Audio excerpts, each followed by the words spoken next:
अस्सलाम वालेकुम एवरीवन। इस वीडियो में हम डिस्कस करेंगे प्री एक्लेम्सिया के बारे में।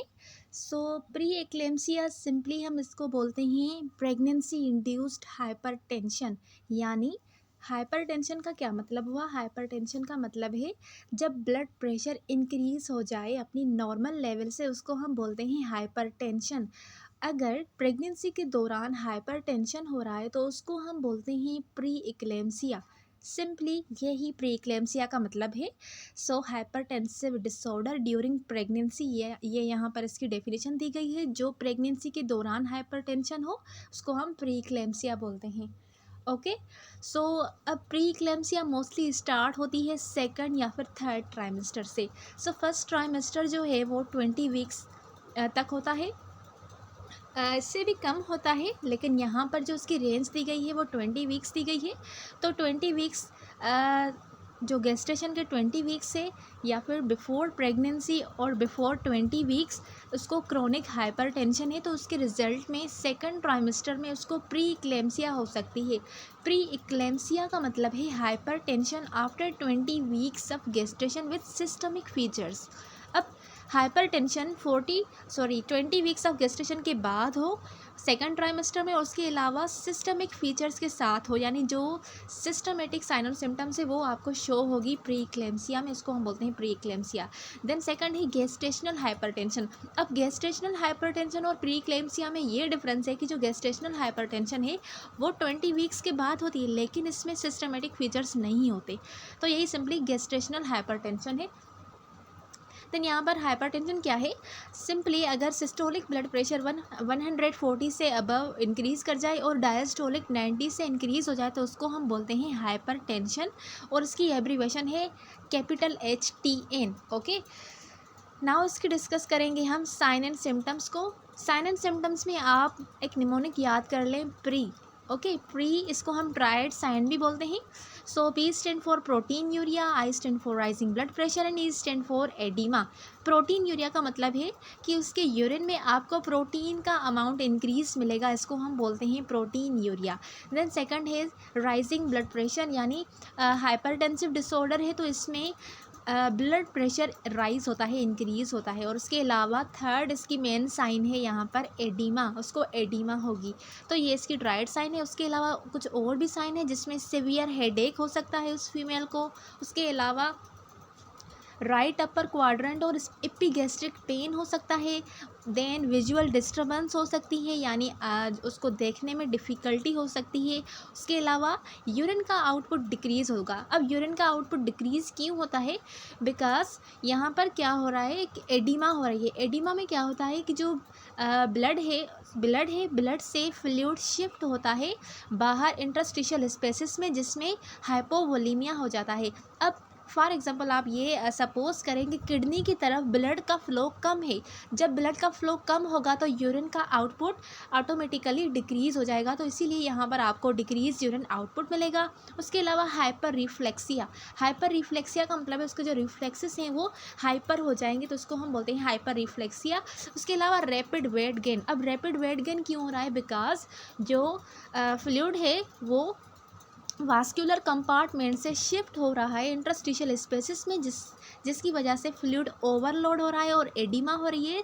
इसीलिए आपको रैपिड वेट गेन मिलेगा इस पेशेंट में। ओके, तो ये कुछ इसकी सिम्टम्स थी। उसके अलावा इसकी पैथोलॉजी डिस्कस करें तो पैथोलॉजी स्टिल कम्प्लीटली नॉन नहीं है, लेकिन इसका जो रूट काज है उसको प्लेसेंटा कहा जाता है। Because there is defective spiral artery remodelling. Defective spiral artery remodelling की वजह से ब्लड प्रेशर इंक्रीज़ हो सकता है। और उसके अलावा सिस्टमिक वेजो कंस्ट्रक्शन, यानी पूरी बॉडी में वेजो कंस्ट्रक्शन हो गया है। वेजो कंस्ट्रक्शन का मतलब है जो ब्लड वेसल्स हैं वो नैरो हो गई है। अब जब ब्लड वेसल नैरो हो जाएंगी तो ब्लड प्रेशर ऑटोमेटिकली इंक्रीज़ हो जाएगा। तो सिस्टमिक वेजो कंस्ट्रिक्शन की वजह से ब्लड प्रेशर इंक्रीज़ हो सकता है। और उसके अलावा एंडोथेलियल डिसफंक्शन। अब एंडोथेलियल क्या है? ये लाइनिंग होती है ब्लड वेसल्स में। अब अगर इसमें डिसफंक्शन हो गया तो क्या होगा? जो फ्लूइड है वो शिफ्ट करेगा एबनॉर्मली, और यहाँ से जो ब्लड सेल्स हैं वो लीक हो सकती हैं, जिसकी वजह से हाइपोवोलीमिया होगी। अब हाइपोवोलीमिया होगी तो अगेन ये काज है किसका? हाइपरटेंशन का। ठीक है, तो इसकी वजह से हाइपरटेंशन हो सकती है। तो ये इसकी सिंपली पैथोलॉजी थी। देन इसके रिस्क फैक्टर क्या हैं, यानी कौन से वो फैक्टर्स हैं जो प्री इक्लेम्सिया को काज कर सकते हैं। तो सबसे पहले जो इसका रिस्क फैक्टर है वो है history of pre eclampsia and previous pregnancies. क्या उस वुमेन को प्रीवियस प्रेगनेंसी में हिस्ट्री थी प्री इक्लेम्सिया की, तो इसकी वजह से चांस है कि उसको जो नेक्स्ट प्रेगनेंसी है उसमें हो सकता है। उसके अलावा family history of pre eclampsia, उसकी फैमिली में प्री इक्लेम्सिया की हिस्ट्री है तो उसकी वजह से प्री इक्लेम्सिया हो सकती है। उसके अलावा उसकी फ़र्स्ट प्रेगनेंसी है तो फर्स्ट प्रेगनेंसी में भी हो सकता है। और ओबेसिटी ये मेन काज है, ओबेसिटी की वजह से भी ब्लड प्रेशर इंक्रीज़ हो सकता है ड्यूरिंग प्रेगनेंसी।